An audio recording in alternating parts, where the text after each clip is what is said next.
नमस्कार विद्यार्थी मित्रांनो, मी प्राध्यापक डॉक्टर साहेब गुलाबराव राठोड, राज्यशास्त्र विभाग प्रमुख, स्वर्गीय नितीन महाविद्यालय पाथरी, स्वामी रामानंद तीर्थ मराठवाडा विद्यापीठ नांदेड अंतर्गत BA प्रथम वर्ष सेमिस्टर सेकंड पेपर 4 महाराष्ट्राचे शासन व राजकारण। विद्यार्थी मित्रांनो, आज आपण महाराष्ट्र शासन व राजकारण या पेपरमधील शहरी शासन व्यवस्था, त्याच्यामधील शहरी भागामध्ये जे काही प्रशासन आहे याच्यावर आज आपण चर्चा करणार आहोत। तर विद्यार्थी मित्रांनो, आपण पाहतो की स्थानिक शासन व्यवस्थेचे प्रमुख 2 प्रकार आहेत, एक ग्रामीण शासन आणि दुसरा शहरी शासन। ग्रामीण शासनामध्ये सुव्यवस्थापनासाठी स्थानिक शासनामध्ये ग्रामपंचायत, पंचायत समिती आणि जिल्हा परिषद हे 3 क्षेत्रामधून हे जे शासन आहे ते ग्रामीण शासन व्यवस्थेचं कायापालट करण्यासाठी किंवा ग्रामीण स्तरावर विकास करण्यासाठी ग्रामीण शासन कार्यरत असते। ज्याप्रमाणे ग्रामीण स्तरावर ग्रामीण शासन काम करते, याचप्रमाणे शहरामध्ये शहरांचा विकास करण्यासाठी शहरामधील जे काही नागरिक आहेत त्या नागरिकांचे मूलभूत प्रश्न सोडविण्यासाठी शहरी शासन व्यवस्था निर्माण करण्यात आलेली आहे। आणि मग याच्यामध्ये आपण पाहतो की शहरी शासन व्यवस्थेमध्ये एकतर जी काही मोठी शहरं आहेत, जे लोकसंख्येने मोठी शहरं आहेत, याच्यासाठी महानगरपालिका कार्य करीत असते आणि लोकसंख्येच्या दृष्टीने जी काही कमी संख्येची शहरं असतात त्या ठिकाणी नगरपरिषद कार्य करीत असते। तर आपण आजच्या घटकामध्ये किंवा व्हिडिओमध्ये आज आपण महानगरपालिकेची रचना व त्याची कार्य, म्हणजे शहरी शासन प्रशासन व्यवस्थेमधील जो काही महानगरपालिका आहे, तर महानगरपालिकाची रचना आणि कार्य यासंबंधी आजच्या पिरियडमध्ये आपण चर्चा करणार आहोत। स्थानिक शासन हा राज्यसूचीतील विषय असल्याने भारताच्या घटक राज्यात नागरी स्थानिक शासन संस्था स्थापन करताना विभिन्न निकष लावले जातात। महाराष्ट्र राज्यात स्थानिक शासन संस्थाचे खालील 5 प्रमुख पडतात: महानगरपालिका, नगरपरिषद, नगरपंचायत, औद्योगिक नगरवसाहत, छावणी। आता याच्यामधला जो काही शिखर संस्था आहे, शहरी शासन व्यवस्थेमधील जी शिखर संस्था आहे, तर ती शिखर संस्था आहे महानगरपालिका। महानगरपालिका ही नागरी प्रशासन व्यवस्थेतील सर्वोच्च पातळीवरील रचना आहे। महाराष्ट्रात सध्या 22 महानगरपालिका आहेत। किती? महाराष्ट्रामध्ये सध्या 22 महानगरपालिका आहेत। त्याच्यामध्ये बृहन्मुंबई, नवी मुंबई, ठाणे, कल्याण, डोंबिवली, उल्हासनगर, पिंपरी चिंचवड, पुणे, सोलापूर, कोल्हापूर, सांगली, मिरज, नाशिक, अमरावती, नागपूर, नांदेड, औरंगाबाद, अकोला, भिवंडी, मीरा भाईंदर, मालेगाव, धुळे, जळगाव आणि अहमदनगर, म्हणजे या मोठ्या शहरामध्ये कशाची निर्मिती करण्यात आलेली आहे? महानगरपालिकेची निर्मिती करण्यात आलेली आहे। आता महानगरपालिकेमध्ये महानगरपालिकेचा जी काही महानगरपालिका आहे, महानगराच्या प्रातिनिधिक संस्थेला सामान्य सभा किंवा नगरपालिका असे म्हटले जाते। तर तिच्या सदस्यांना नगरसेवक आहे की नाही, जसं आपण पाहतो की नगर परिषदेमध्ये नगरसेवक त्या सभासदा म्हटलं जातं, तसं महानगरपालिकेमध्ये सुद्धा निवडून आलेल्या सदस्याला काय म्हणतात? नगरसेवकच म्हणतात। जनतेने प्रत्यक्षरित्या निवडून दिलेल्या प्रतिनिधींनी महानगरपालिका तयार होते। लोकसंख्येनुसार महानगरपालिकेचे 4 गट स्थापन करण्यात आलेले आहेत। किती? 4 गट स्थापन करण्यात आलेले आहेत। आणि मग याच्यानुसार त्यानुसार सदस्य संख्या किमान 65, कमीत कमी सदस्य किती आहे? 65, आणि जास्तीत जास्त 221 एवढी पालिकेची काय आहे? सदस्य संख्या असते। या सदस्यांची निवड प्रौढ मतदाराकडून प्रत्यक्षरित्याने होते। यातील काही जागा लोकसंख्येच्या प्रमाणात अनुसूचित जाती, अनुसूचित जमाती आणि मागासवर्गीय नागरिक यांच्यासाठी राखून ठेवलेल्या असतात। एकूण निर्वाचित जागापैकी 1/3 जागा महिलांसाठी राखीव असतात। महानगरपालिकेचा कार्यकाल जो आहे तो कार्यकाल किती वर्षाचा असतो? 5 वर्षाचा कार्यकाल हा महानगरपालिकेचा असतो. आता बघा, शहराच्या ही जी शहरी प्रशासन व्यवस्थेसाठी प्रमुख कार्य करणारी सर्वोच्च संस्था म्हणून कुठली संस्था आहे?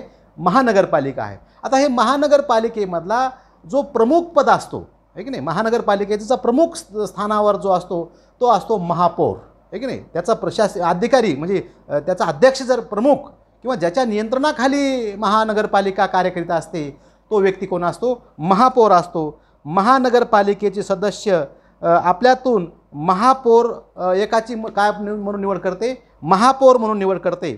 74व्या घटना दुरुस्तीनुसार अनुसूचित जाती, अनुसूचित जमाती, मागासवर्ग यातील सदस्य आणि स्त्री सदस्य यासाठी नेमून दिलेल्या पद्धतीने महापौरपद हे काय आहे? क्रमशरीतीने आळीपाळीने याच्यामध्ये बदल होतो. आता आपण पाहतो की शहरी शासन व्यवस्थेमध्ये आणि स्थानिक शासन व्यवस्थेमध्ये महिलांसाठी महाराष्ट्र शासनाने 2011 मध्ये अधिनियम पास करून 50% काय करण्यात आलेले आहे?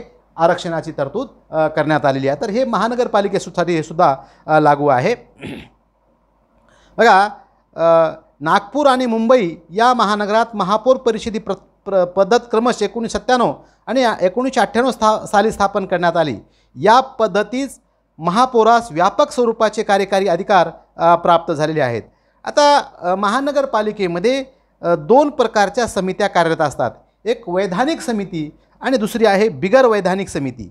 महानगरपालिकेच्या कायद्यात ज्या समित्या स्थापन करण्याबाबतची तरतूद असते त्यांना वैधानिक समित्या असे म्हणतात. तर आवश्यकतेनुसार परिषदेच्या ठरावाने ज्या समित्यांची स्थापना होते त्यांना अवैधानिक समित्या असे म्हणतात. आता जसं आपण बघितलं की बाबा, महानगरपालिकेमध्ये महानगराचा जो प्रमुख असतो आहे की नाही, तो कोण असतो? महापौर. आणि संपूर्ण महानगरपालिकेवर कोणाचं नियंत्रण असतं? महापौराचं नियंत्रण असतो आणि त्याच्या अंदरखालीच संपूर्ण महानगरपालिका कार्यरत असते. परंतु महानगरपालिकेमध्ये महापौराला सहकार्य करण्यासाठी प्रशासकीय पद म्हणून अतिशय एक महत्त्वाचं पद आहे. तर तो पद आहे महानगरपालिका आयुक्त आहे की नाही. म्हणजे प्रशासकीय प्रमुख. महापौराची निवड म्हणजे निवडून आलेल्या सदस्यातून त्याचा कालावधी 2.5 वर्षाचा असतो आणि त्याची निवड ही जनतेमधून निवडून आलेले सदस्य त्यांची निवड करतात. परंतु महापालिका जो आयुक्त असतो, महापालिका आयुक्त हा शासनाचा प्रतिनिधी असतो. म्हणजे प्रशासकीय सेवेतील जो भारतीय प्रशासन सेवा आहे, भारतीय प्रशासन सेवेचा व्यक्ती जो असतो तो काय असतो? महापालिकेचा आयुक्त असतो. हा महानगरपालिकेचा प्रमुख प्रशासक असतो. राज्य शासन भारतीय प्रशासकीय सेवेतील ज्येष्ठ अधिकाऱ्याची आयुक्तपदी 3 वर्षाच्या कालावधीसाठी नियुक्ती करते. कालावधी संपल्यानंतर राज्य शासन त्याची फेर नियुक्ती देखील करू शकते. तसेच कालावधी पूर्ण होण्याआधी त्याची अन्यत्र बदली करण्याचा अधिकार राज्य शासनाकडे आहे. महाआयुक्ताला बडतर्फ करण्यासाठी महानगरपालिकेत ठराव संमत व्हावा लागतो. ठरावाला 5 अष्टमांश सदस्यांनी मान्यता दिल्यास राज्य सरकारला महाआयुक्ताला परत बोलवण्यात घ्यावे लागते. महानगरपालिकेला महाआयुक्ताला बडतर्फ करता येत नाही. साधारण पुढील कारणासाठी महाआयुक्ताला परत बोलण्याची मागणी केली जाऊ शकते. म्हणजे महाआयुक्त हे जे पद आहे अतिशय महत्त्वाचं प्रशासकीय क्षेत्रातलं पद आहे. याला सहजासहजी बडतर्फ करता येत नाही. परंतु जर त्यांच्याकडून गैरवर्तन होत असेल तर ज्या काही विशिष्ट अशा नियमावली आहेत त्या नियमावलीनुसार त्याला काय करता येतो? परत बोलवता येतो. मग त्याच्यामध्ये कोणती चुका झाल्या? महाआयुक्ताने महानगरपालिकेच्या हितसंबंधाविरुद्ध कामकाज केल्यास, महाआयुक्ताने महानगरपालिकेच्या ठरावाची अंमलबजावणी न केल्यास, महाआयुक्ताने निष्काळजीपणे काम केल्यास, प्रशासकीय कार्यक्षमतेच्या कारणास्तव महाआयुक्त हा महानगरपालिकेच्या प्रशासकीय प्रमुख असल्यामुळे त्याला अनेक महत्त्वपूर्ण कामे करावी लागतात.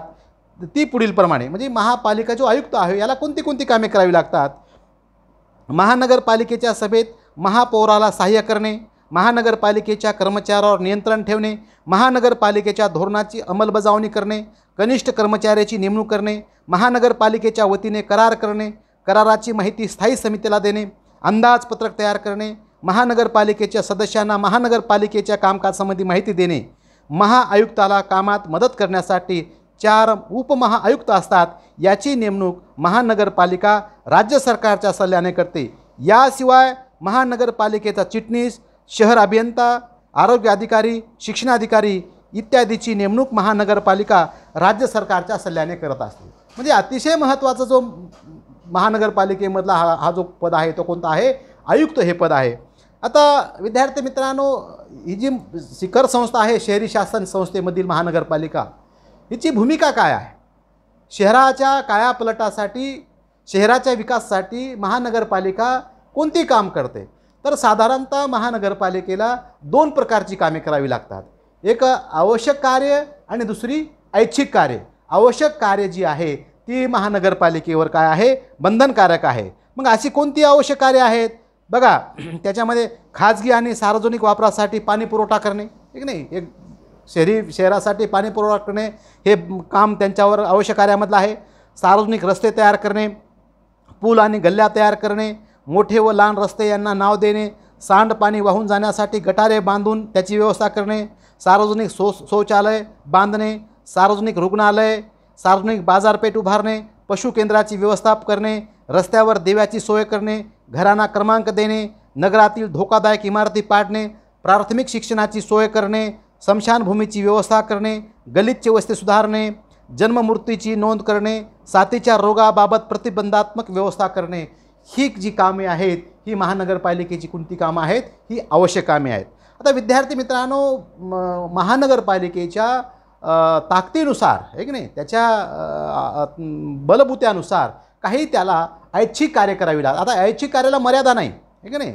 त्याच्या जशी त्याच्याकडं धनसंपदा आहे, जशी तशा त्याच्याकडे तरतूद आहे, तशा प्रकारे ती शहराचं कायापलट करण्यासाठी ऐच्छिक कार्यामध्ये महानगरपालिका काम करते. मग त्याच्यामध्ये बघा, शाळा व्यवस्थापन आहे. मग माध्यमिक शाळा असेल, उच्च माध्यमिक शाळा असेल, याची व्यवस्था करणे, सार्वजनिक वाचनालयाची स्थापना करणे, वीज, स्वयंपाकाचा गॅस याचा पुरवठा करणे, सार्वजनिक वाहतूक व्यवस्था सुधारणे, सार्वजनिक सुरक्षितता, आरोग्य आणि सुविधा या दृष्टीने आवश्यक असलेली परंतु महानगरपालिकेच्या आवश्यक कार्यामध्ये समाविष्ट न केली अशी इतर कार्य महानगरपालिकेला काय करावी लागतात. म्हणजे आता हे इथं काही बंधन नाही आहे. ऐच्छिक कार्यामध्ये नागरिकांच्या सोयीसुविधेसाठी आहे की नाही, जेवढं काम महानगरपालिका करेल तितकी लोकांच्या नजरेमध्ये ती महानगरपालिका काय होईल, नजरेमध्ये भरेल आणि लोकांची एक प्रकारची